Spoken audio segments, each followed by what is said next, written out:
আকাশ, কালকে শ্রীলঙ্কা থেকে যে শিপমেন্টটা আসার কথা ছিল সেটা কি এসেছে? জি বস, আজকে সকালেই বন্দরে নেমেছে। সব কিছু ঠিক আছে তো? কোস্টগার্ড বা পুলিশ কেউ কোনো ঝামেলা করেনি তো? না বস, সব কিছু সামলে নিয়েছি। এই শিপমেন্টটা নিয়ে অনেক টেনশনে ছিলাম। যাক, অবশেষে ভালো মতো শেষ হলো। বস, শিপমেন্টটা ঠিক মতো পৌঁছালেও আপনার সামনে এখনও আরও একটা বিপদ রয়েছে। আবার কি? বস, বড় ম্যাডাম বাসা থেকে আপনাকে খবর দিয়েছিল, যত দ্রুত সম্ভব আপনাকে বাসায় যেতে বলেছে। হঠাৎ বাসায় কেন যেতে বলেছে? তুমি কিছু জিজ্ঞেস করনি আম্মুকে? বস করেছিলাম, কিন্তু আন্টি বলল আমি নাকি বেশি বুঝি, আর তাই আপনার সাথে আমাকেও যেতে বলেছে।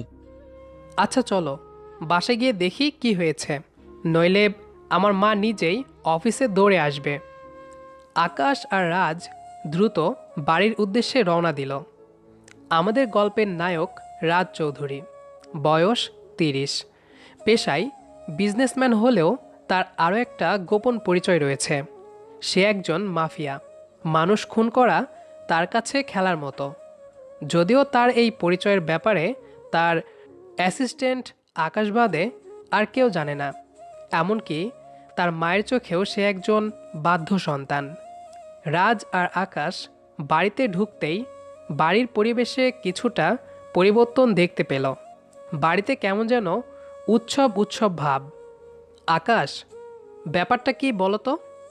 বস, আমি কিভাবে জানবো? আমিও তো আপনার সাথেই আসলাম। আচ্ছা চলো, ভেতরে গিয়ে দেখি ব্যাপারটা কি। হ্যাঁ বস, তাই ভালো। রাজ আর আকাশ ভেতরে ঢুকতেই দেখল রাজের মা নীলিমা চৌধুরী দোতলা থেকে নেমে তাদের দিকে এগিয়ে আসছে। মা, আজ বাড়িতে এত উৎসব উৎসব ভাব কেন?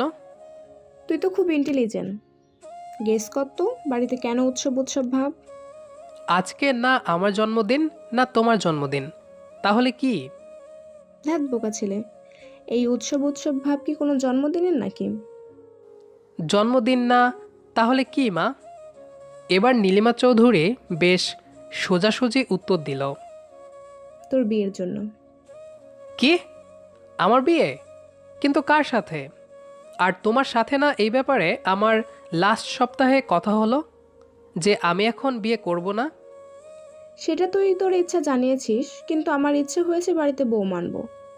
তাই আমিও আমার ইচ্ছে মতো বিয়ে ঠিক করেছি। মানে কি?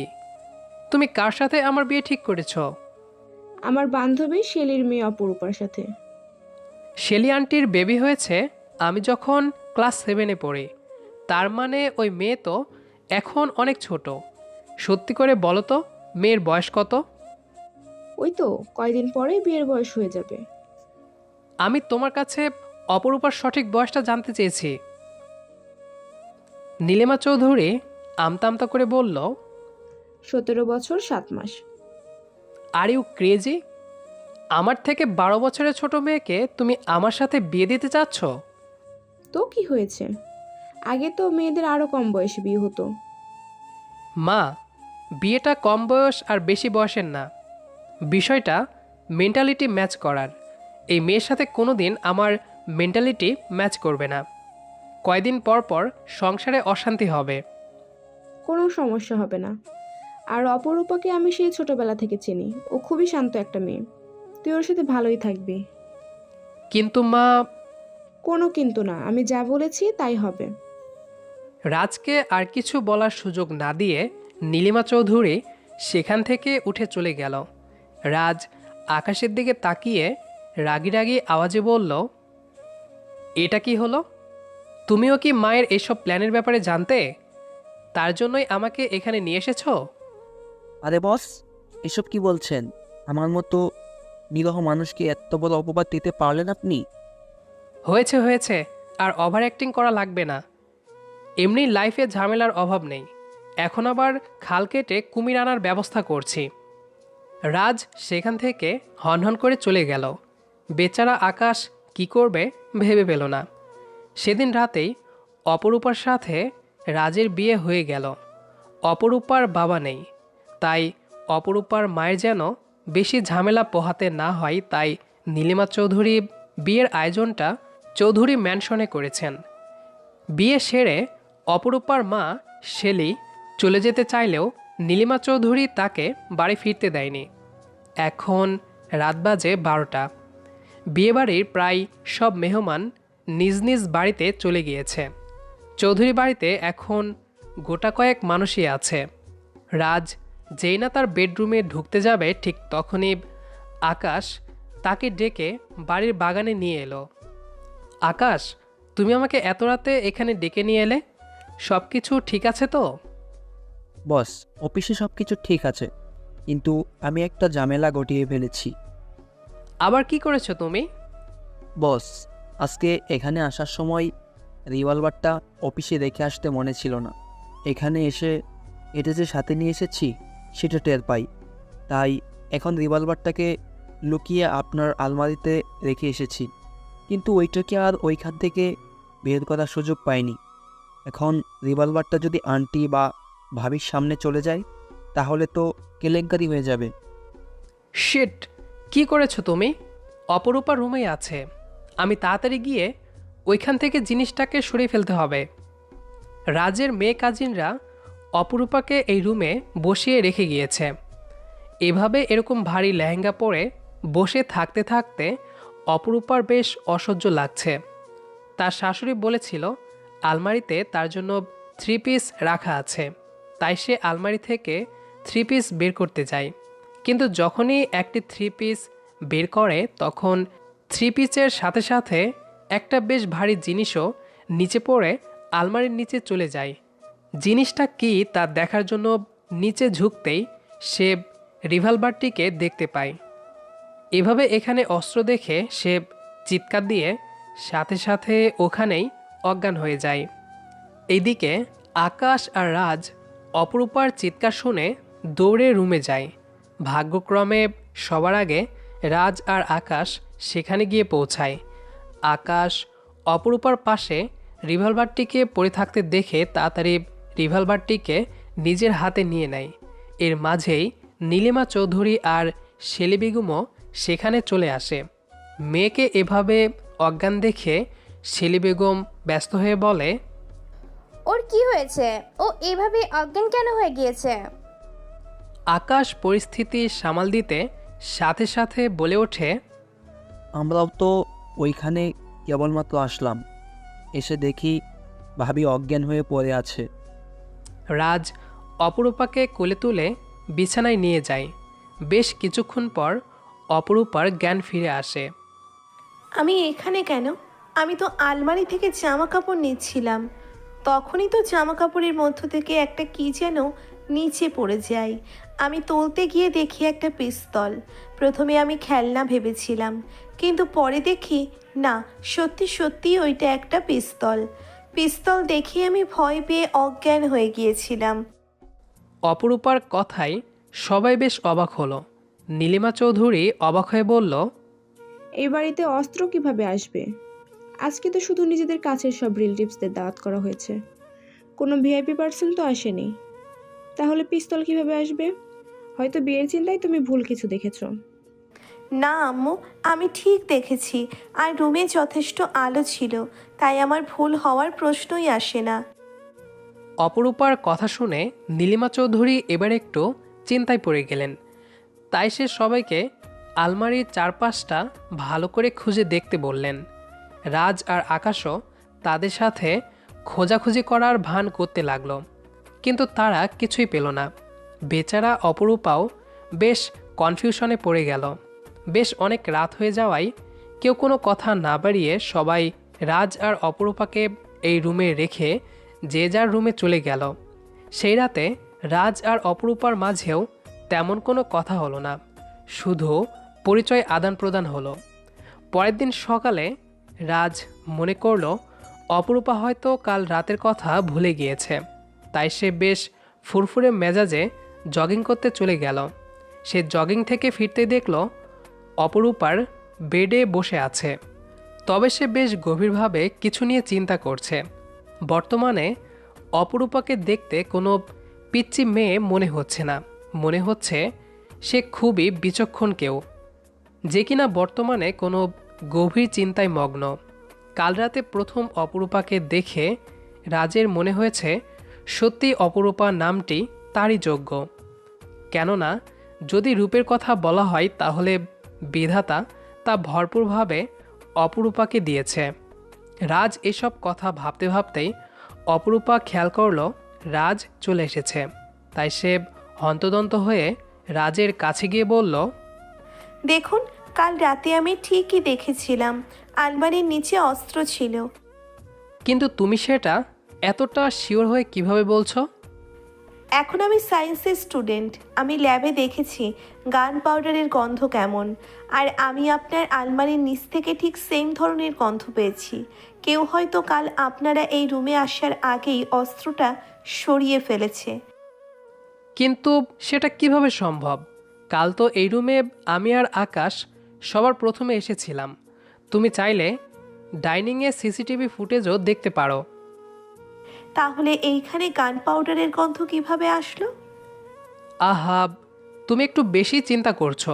তুমি রেস্ট নাও, আমি একটু অফিসে যাব। রাতে এসে তোমার সাথে এই ব্যাপারে কথা বলবো। রাজ এখনকার মতো অপরূপাকে বোঝাতে সক্ষম হলো, কিন্তু রাজ এতক্ষণে এটা বুঝে গেছে যে অপরূপাকে শুধু বিধাতা রূপ নয় বরং বুদ্ধিও দিয়েছে। রাজ অফিসে মিটিং করতে আসলেও তাকে আজকে বেশ অন্যমনস্ক লাগছে। বিষয়টা সবার চোখে না পড়লেও আকাশের চোখে পড়ল। সে ব্রেক টাইমে রাজকে জিজ্ঞেস করলো, সব ঠিক আছে তো? আপনাকে বেশ চিন্তিত লাগছে। কিচ্ছু ঠিক নেই আকাশ। অপরূপাকে আমরা যতটা সহজ সরল ভেবেছিলাম ওর তার থেকেও বেশি বিচক্ষণ। কেন বস? আমি মনে করেছিলাম ও কাল রাতের ব্যাপারটা ভুলে গিয়েছে, কিন্তু আজ সকালে ও আমাকে বলেছে ও নাকি একদম শিওর যে ওইখানে অস্ত্র ছিল। ও নাকি ওইখানে গান পাউডারের গন্ধ পেয়েছে। সর্বনাশ বস, এভাবে চলতে থাকলে তো আপনার সিক্রেট যে কোনো সময় ও জেনে যাবে। বস, আপনি কি তাহলে আন্ডারওয়ার্ল্ড ছেড়ে দেওয়ার কথা ভাবছেন? এটা সম্ভব নয় আকাশ। এই দুনিয়ায় আসা তো যায় খুব সহজে, কিন্তু বের হওয়া খুব কঠিন। তাদের কথার মাঝেই হঠাৎ করে আকাশ খেয়াল করলো যে রাজের কোটের ওপরে একটা লাল বিন্দু দেখা যাচ্ছে। আকাশের আর বুঝতে দেরি হলো না যে কেউ রাজকে নিশানা বানিয়েছে। সে দ্রুত রাজকে ধাক্কা দিয়ে সরিয়ে দিল। তারপরও গুলি এসে রাজের বাহু ছুঁয়ে দিল। বস, আপনার ব্লিডিং হচ্ছে। ইটস ওকে, তুমি ডাক্তারকে এখানে আসতে বলো। আমার ওপর আক্রমণ হয়েছে সেটা যেন অন্য কেউ জানতে না পারে। আর বাইরে গিয়ে খোঁজ নাও যে কে আমার ওপর এই আক্রমণ করেছে। জি বস। রাজ আজ সন্ধ্যার সময়ই বাসায় ফিরল। ড্রয়িং রুমে আসতেই দেখতে পেল অপরূপা আর নীলিমা চৌধুরী টিভি দেখছে। সে বুঝতে পারল অপরূপা এখন ব্যস্ত আছে, তাই সে আগে রুমে গিয়ে নিজের কাপড় চেঞ্জ করতে লাগলো। কিন্তু সে যে ফিরেছে সেই বিষয়টা অপরূপার খেয়াল করেছে, তাই অপরূপাও তার পিছে পিছে রুমে গেল। যদিও অপরূপা ধীরে ধীরে হেঁটে আসায় সে বুঝতে পারল না যে অপরূপা তার পিছু করেছে। রাজ রুমে এসে শার্ট খুলতেই অপরূপা তার হাতের ব্যান্ডেজ দেখে আটকে উঠল। আপনার হাতে ব্যান্ডেজ কেন? তুমি এখানে কি করছো? এখান থেকে চলে যাও। কিন্তু অপরূপা ওইখান থেকে চলে না গিয়ে জেদ করে বলল, আগে আপনি আমাকে আগে বলুন কি হয়েছে আপনার, নইলে আমি মাকে গিয়ে দেখে আনবো। এই কথা বলে অপরূপা নীলিমা চৌধুরীর কাছে যেতে নিলেই রাজ তাকে হাত ধরে থামিয়ে দেয়। তুমি এত পিচ্চি মানুষ, তারপরও এত বেশি ভাবো কেন বলো তো? আমি পিচ্ছি নই, আপনি আমাকে পিচ্ছি বলবেন না। পিচ্ছি হলে আর 2 বছর আগে আপনার প্রেমে পড়তাম না। কি? হ্যাঁ, 2 বছর আগে থেকে আমি আপনাকে চিনি। 2 বছর আগে আপনি রাস্তায় একটা মেয়েকে বাঁচিয়েছিলেন, আর সেদিন থেকে আমি আপনাকে ভালোবেসেছিলাম। যদিও তখন আমি আপনার পরিচয় জানতাম না, তবে পরে জানতে পারি আপনি আমার আম্মুর বান্ধবীর ছেলে। তারপর থেকে আমি আপনাকে সোশ্যাল মিডিয়াতে ফলো করা শুরু করি। ভাগ্যক্রমে আপনার সাথে আমার বিয়ে হয়, কিন্তু আপনি আমাকে স্ত্রী হিসেবে কোনো মূল্য দিচ্ছেন না। বিয়ের পর থেকেই মনে হচ্ছে আপনি আমার থেকে কিছু লুকাচ্ছেন। অপরূপা, তুমি শান্ত হও। না, আপনি আমাকে আগে সব বলুন, তারপর আমি শান্ত হব। আমার সিক্রেট তুমি মেনে নিতে পারবে না। তোমার প্রতিও আমার মায়া জমে গিয়েছে। তোমাকেও আমি ভালোবেসে ফেলেছি, তাই আমি তোমাকে হারানোর ভয় পাচ্ছি। আমার সত্যি জানলে তুমি আমাকে ছেড়ে চলে যাবে। আমি আপনাকে ছেড়ে যাব না, কিন্তু প্লিজ আপনি আমাকে সত্যিটা বলুন যে কিভাবে আপনার হাতে আঘাত লাগলো। বিয়ের দিন রাতে আমি আমাদের বেডরুমে অস্ত্র কেন পেয়েছিলাম? অপরূপা, পুরো পৃথিবী আমাকে বিজনেসম্যান হিসেবে জানলেও আমার আরও একটা পরিচয় আছে। আমি একজন মাফিয়া। আমি ডায়মন্ড গ্যাংয়ের লিডার। আজ অফিসে আমার শত্রুপক্ষ আমাকে আক্রমণ করার চেষ্টা করেছে। একটু জন্য আমি বেঁচে গিয়েছি। রাজের একনাগাড়ে বলা কথাগুলো শুনে অপরূপা স্তব্ধ হয়ে গেল। সে সারা জীবন ঝামেলা এড়িয়ে গিয়েছে, কিন্তু এখন এমন একজনকে বিয়ে করেছে যার জীবনে নাকি এত ঝামেলা। সে নিজে নিজে এইসব বিশ্বাস করতে পারছে না।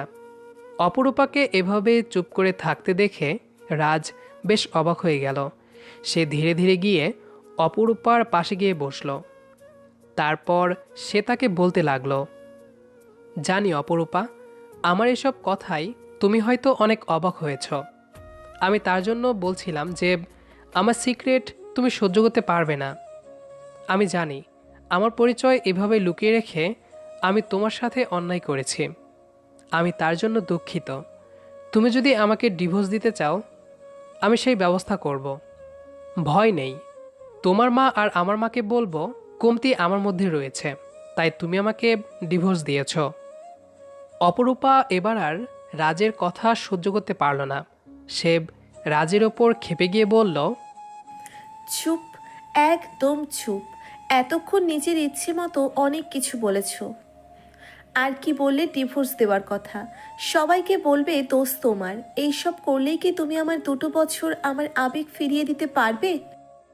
অপরূপা, আস্তে কথা বলো।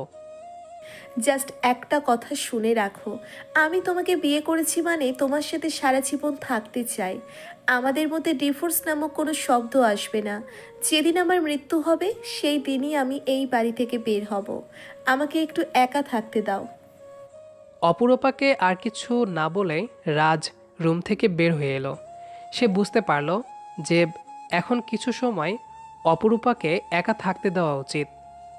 রাজ ছাদে চলে এলো, কিন্তু রাজের এখন নিজের কাছে নিজেকে অপরাধী লাগছে। বিয়ের আগে অপরূপাকে এইসব জানিয়ে দেওয়া উচিত ছিল, তাহলে হয়তো বেচারি এত কষ্ট পেত না। অপরূপা তাকে অনেক ভালোবাসে, তাই হয়তো সে কখনো তাকে ছেড়ে যাবে না। কিন্তু অপরূপার কাছ থেকে এইসব বিষয় লুকানো উচিত হয়নি। সে তো এক হিসেবে নিজের পরিচয় নিয়ে অপরূপাকে ধোঁকা দিয়েছে।